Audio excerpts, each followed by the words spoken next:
Now, some type of grills, usually like 1% of all grills, are platform supported grills.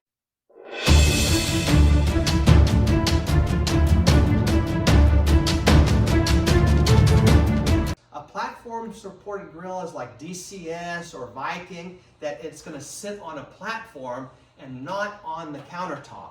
So if you have a platform supported grill, you have to buy two kits. You have to buy your grill cutout kit, and you have to buy separately a grill platform kit sold separately. Now with the grill platform kit, you're going to get 4 CTTs in here and the tracks to put this in place fast and easy. I'll go ahead and show how that works now. Okay, here is a look at the grill platform kit. It comes with 2 48-inch CTs and 4 CTTs. Let's see how we install it. So first we take our CTT and we're going to clamp one to the front here so it's flush with the below the grill tube here. We'll clamp it in place and then we'll screw from the inside and screw this in. Then we'll take our second CTT and we'll screw that in the back so that the CTTs will run across here level. So now you can see how we've clamped it into place here, the CTT, and where the inside has this C here that was going to hold those CTTs in place. Now we'll go ahead and put 4 screws. One here, here,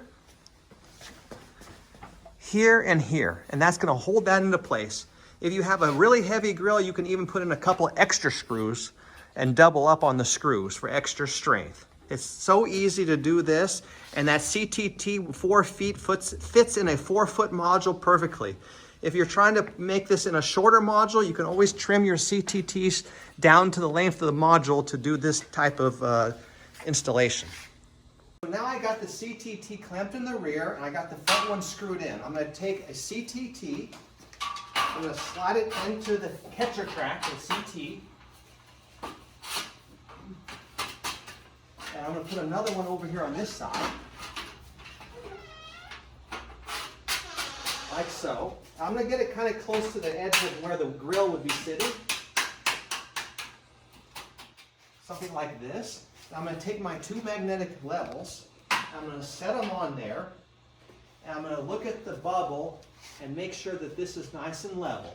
Now if it's slightly too high, you just, while it's only clamped, it's not screwed back here, you can kind of hit this down a little bit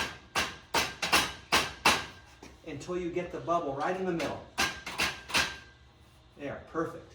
So now that I got that, I can go ahead and screw in the catcher track to the back of the module frame and know that it's going to be perfect for my CTTs to run across. Once I have that screwed in, then I can go ahead and install all 4 CTTs for this platform. And it's so easy. They just slip right into place, like so. And this is perfect having 4 of these. If you have a super large grill that's much wider, you can always buy more CTTs to support the grill. But this kit comes with 4, which is fine for up to a 36 or 40-inch grill, 5-burner grill. So you can see how we kind of put that in, and we screw it in through the catcher track in the bottoms here. 1 screw here on each end, and 1 screw over there on each end, and it made this nice platform. Now the platform will be covered with 1/2-inch cement board, just like your countertop, and that makes a nice platform. This is also similar to the platform for our open egg kit. It's the same procedure with these catcher tracks and CTTs. So it's that easy.